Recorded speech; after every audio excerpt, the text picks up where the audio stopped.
Greetings, divine beings. It is I, Charisma, and I wanted to tell you the message. The message. Look at this plant. That is a really nice plant. But yes, you are OMG. I'm just really letting spirit speak through me. I had all of these things that I wanted to talk about, and once I picked up the phone, my mind is just like bloop. I love that. Get into it. I am gorgeous, I am divine, I am glorious, and I'm worthy of all of the pleasure. All of my desires will be made manifest in divine timing. Why can I not think? Okay, so I guess I'm not supposed to be doing videos, whatever. I'm just gonna say affirmations. I am divine, I am love, I am sacred, I am beautiful. My womanhood is my birthright. My womanhood is my power, my sword. My womanhood is my most potent asset, my most valuable asset. And what we yield here, what we yield now in this moment ripples out. It's a ripple effect from the now outwardly into every single thing that we're going to be stepping into. So yeah, that's how you're laying your whole life out right here from this moment, from this breath, finding the bliss within each breath and really diving into your body, diving into the blissfulness of your breath of the moment and unwrapping that present and really getting into your senses, your 5 senses or 6. No, yeah, 5. Let's just keep it simple. Let's keep it basic. 5 physical senses, getting into the physicality, getting into, your breath, your movement, really falling into the lusciousness of life and letting that wave guide you elegantly in whatever way it goes. It doesn't matter how big the waves get, which direction it goes, because you're surrendering into it. So now you in a sense become that essence. And you are one with it, and so you know how to move. You're like a professional. So now all of a sudden, spiritually speaking, you are like a professional surfer. You know how to navigate your sea, and it is all you. And you're just pulling in versions of yourself.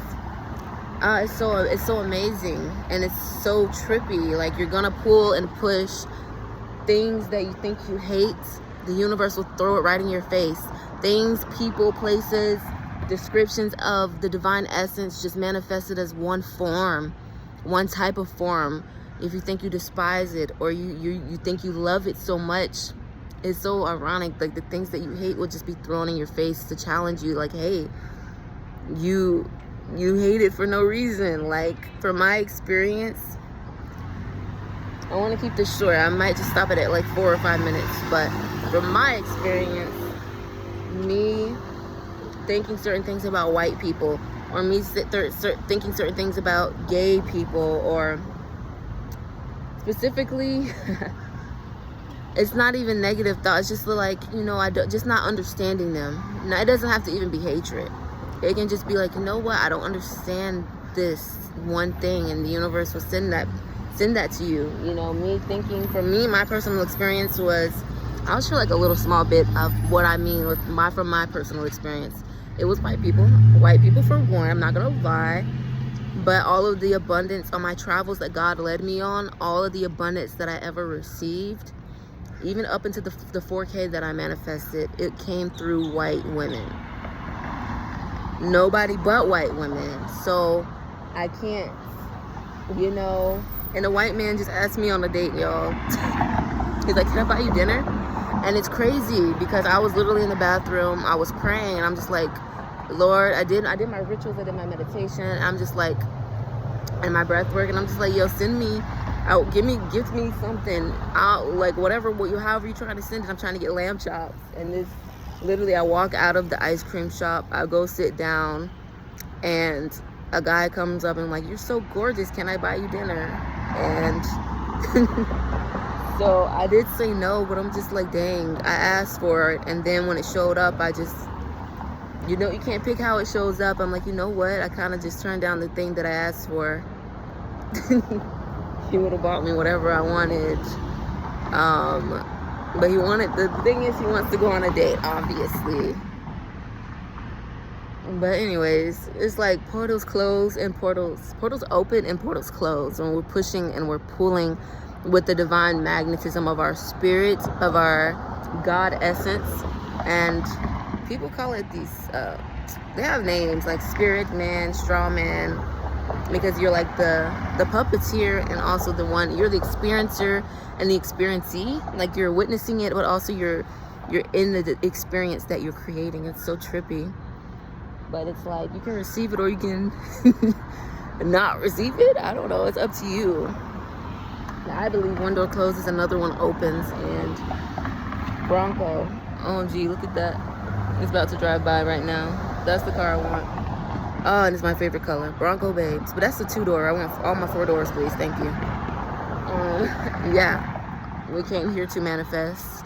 We are all mass manifestors. It's just about, for one, know your chart so you can know your strengths and your weaknesses. And we're all put here to just create, and you get to see. And it's like the creator, the mass Godhead creator, will challenge you challenge you to see how well you can go in sync with the universe, with the one song, and how you can utilize the elements and utilize your own breath. You as a spirit, breath, utilizing the breath that's in your body and the mechanics of your body. So that's health, that's wellness, that's eating healthy, exercising. How can you utilize all of these elements from the spirit, manifested all the way into the unmanifested realms? How can you use all of this to like shape and form your life how you see fit? Like, how can you be like the wind? Can you be like the water? Can you mold with the fire? Can you be the fire? And can you become one with the earth? A pink car. Yeah, so these are just like, I don't know, I see it as such a funny thing. It's such a funny, like, it's a grand sense of humor, but it's like a challenge. And some are asleep and some are awake, and it's just like all of these roles. It's like a giant movie. And yeah, you are where you're supposed to be. But shit, sometimes it's like, damn, sometimes you gotta get up and move. Oh, look at that. Look at this little bypass. Look at that green one. I like green and sweet. But yes, that's my message. And be who you are, and you will start to magnetize and manifest the life that you truly desire from your heart center. And it doesn't matter what the outside circumstances look like. It doesn't matter what people are telling you. Well, it doesn't matter what's coming through your 2 physical ears. You have to have your spirit ears open and listening to the divine, letting the divine literally move through you and your breath. That's why it's so important connecting to the true essence of life. Like, that's why it's important getting outside, touching the grass, grounding, hugging trees, meditating under the trees, really connecting with nature. Look at the bugs. Don't be so afraid of bugs, y'all. Be stepping on bugs. Like, don't be that person. Like, especially outside in their natural habitat. That's crazy. Even roaches. Yes, even roaches. You have to be able to, oh man, just the essence of manifestation. And I talk about this so much, I'm probably going to keep talking about it. The essence of manifestation really comes from our true connection to Gaia, to really, people say God. And then, oh my gosh, and some of the religions get so dogmatic and so egoic. I think it started with good intentions, but like some way, I mean, men, written by man, authored by man, you know, and we only can see things from our own internalized perspectives, and we can only project that from our state of internal being. So, and man is flawed. So we're just projecting our ego into all of these concepts that is just the essence of our being, which is nature, which is the great spirit. And all of these lives are linked together. Oh, look at this car that's passing me. You see nice ass cars. Oh, that's that red roof back. I think that's the Corvette. There's so many Corvettes here. And I just see this wonky car. Oh, I'm seeing all the cars. Okay. But yeah, and this one has the camper on top. This is like one of those camping cars. I love the things that's on top of the car. That shit comes in clutch, especially when you're a camper. You want to go on a road trip. That stuff comes in clutch. But yes. Oh, oh, that's a Tesla. Anyways, I don't want to be distracted, but yeah, your connection to spirit, your connection to God, the connection to source, your internal state of beingness is the most important thing. Oh, that wonky car is about to pass. Look at it. It's one of those about to pass now. Yeah. I just feel like it just reminds me of Kim Possible for some reason. But yeah, our connection to that essence that is inherently our center here out. It sets the foundation for what we're actually able to magnetize into our lives effortlessly. And that ties into karma and dharma. And is that another Bronco? This could be tied to meat eating, honestly. I was thinking about that. I was like, lamb chops. I still like lamb chops no matter what. I'm sorry, y'all. Okay, now one of my favorite cars. This is the exact one that I want, but it's white. And it has the 4 doors. Bronco. Oh, look at that. That's the exact model, but Bronco is amazing, y'all. If you are looking to get a car, I highly recommend looking into Ford. If y'all know the brand Ford, right? They make lots of different models, but the Bronco Ford is the exact one that I want personally. But they have lots. Ford is just, I feel like that's what Spirit led me to, is Ford, okay? So I feel like the engine is everything, like just the way that the car is set up. I don't know a lot about cars, but anything that's inside the car, I guess it's like the best of the best. And I think it's really good for just traveling if you want to do like, if you want a van life but you don't want a van, and vans are crazy pricey. If you just don't got it but you want to get a car, honestly, vans are not that much more than the Bronco. The Bronco, and there's another one coming this way. I think they're almost the same price, to be honest. But vans are big. If you want to just keep it small, keep it compact, and it's a 4-door Bronco. Look at that one. That's like the second model. The third one was the really big, chunky one. And the first one is like not like the Jeep form. It's so cool. The doors come off, the ceilings come off. It has panels on the ceiling, so it has like 3 panels. You can pull the panels back, so you can just close them back. Or if you're going on like a longer, road trip, you don't have plans on having a roof, you can completely take them off, store them away. Take the doors completely come off, just like the Jeep. But it's so much better because it has a sleeker, more rounded look. The Jeep is more of a boxy look, which for me, it's so perfect to have that roundedness to the structure as the Jeep passes me. Wow, that's freaking hilarious, bro. The Jeep's like, are you sure? Are you sure you don't want me? That's hilarious. Wow, that's just like a beautiful play of what my life is right now. But yeah, I mean, what car is better than the doors being able to come off? Like, you can't tell me that there's a better car than that. And the ceiling comes off and you can just put it back on whenever you want. Like, what? Yeah. That's really nice. So nice. And the ones with the little panels, I would put the panels on top so that way you can strap shit to the top if you're going on like a big camping trip. So you can have like your tent or whatever thing that's too big to put inside on the top. And they have ones with the actual camper on top. That's the 4th. I don't know. The numbers are probably way off because it goes back to 1970s, right? No, Ford goes way back. But they have 1970 models, 1990 models. But I'm referencing, but those models actually look similar to the form of the second model that I was into. But it's made of, you know how the 1970s, 90s cars are, 100% metal, like almost indestructible. It's the vintage look.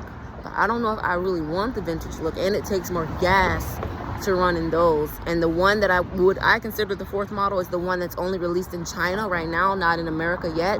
Has disappeared doorknobs, and it also it's an electric car. So I don't know how I feel about electric. I feel like you have to keep charging it, but gas, you can just fill up in like 5 minutes. Charging takes longer, but it does come with the camper on top. It comes with the camper already. But you can just get the regular one and just pay for the camper. It's like maybe $1,000 to $2,000 to get the camper separately that just attaches to the regular Bronco. But either way, having that camper that you just put the ladder on top or a side of your car, climb up the ladder, and then sleep on top of your car in the camper. It's freaking lit. Yeah, and there's a super square one. That's so square. But she has the little the ladder on the back of her car. She can climb up the back and sleep on top of her car. Ah, man, bro, all you need is like a little sleeping bag. I don't know, I just see like, you ain't even gotta spend that much money. Look, the sleeping bag goes a long way. They have the little rollout mats you can get off freaking Temu or freaking Shin that are good quality, or you can go to Amazon or Walmart, like life hacks. Oh, that would be so lit. But I'm just going on and on about this car. This car. that I have my eyes on. Oh, speaking of Ford, look at that big ass Ford. Like, that's nice. That's the Raptor. Ford has some nice ass cars. I'm telling you, if you want to travel through the mountains, go long distances on the road, I think best. I know Toyota's a good one, but for me, like, my mind is set on a Ford. Those are really good ones as far as longevity, as far as wear and tear, and I know the engines are super good. Good cars. Okay. I don't know. I'm still on the fence with the electric car and just the gas. I just know they can run off of water, but they tripping, but it's whatever. So that's why I think electric would be so good for me. I don't have to, like, you know, I'm off the gas situation. But then you gotta freaking recharge it. I don't know. I have to look it up. How often do you have to recharge? How long can you go before you have to recharge? And how long does it take to be done to where you're back on the road? I'm thinking like 20 minutes. In my mind, I'm thinking like 20 minutes to charge fully. That should be horsepower. That should be freaking horsepower. Or pony power, anyway. Yeah, so that's that. Hopefully you took something good. I said 5 minutes and I'm at 60 minutes. Because I started going on a rampage about the car. Oh, look, the blue Honda. That was my first. Actually, my first. Oh, another Bronco. Oh, this is the first phase of the Bronco. Wait, is that it? No, that's the Defender, y'all. It looks so similar. But anyways, what was I saying? Oh yeah, I started going on a tangent. But I like talking, to be honest. So hopefully you took something from that. Yeah, and I guess I'm about to like go on about my day. And I do want to tell more stories. I have lots of good stories to tell.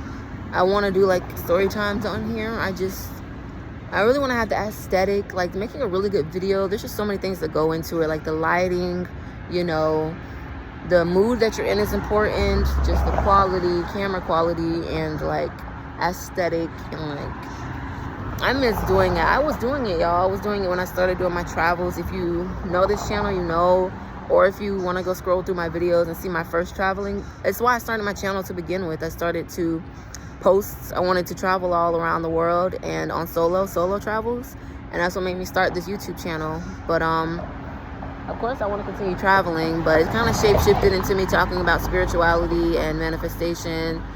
But travel is also important, so I'm gonna get back to doing that when I can. And I just started making only 1 minute and 30-second videos, 90-second videos, because that's all I could get on the iPhone as far as posting my travels. I would just do it on Reels, because you can save the Reels, add on things, you know, get what I can get on my phone, and then melt it into 90 seconds on Instagram and save it and post it to YouTube. But I would love to just get a camera. That's what we're manifesting. Getting a camera, a really good quality camera. I'm thinking like I'm willing to spend $500, $560 on a camera. I feel like once I get to $600, I'm like, it better be a good ass. It better be some magical shit happening. But I'm willing to go $500, $560 on a good camera. I just want the best. This be the best possible camera that I can get for like $560 something. A Volvo. Oh, Volvos look sweet too. Has like a sleek look. But yeah, so that way I can like do, and then I would need the editing software, which I would need a laptop. So I need the laptop with the camera, and so that way I can like really show y'all more high HD quality of my travels, and then my experiences going to different locations, and then posting it to my YouTube page. And then I can start doing vlogs and stuff like that. Yeah, because iPhone, it won't let you like edit different clips together, which sucks. I think you have to get the editing YouTube software on your phone, and that's gonna take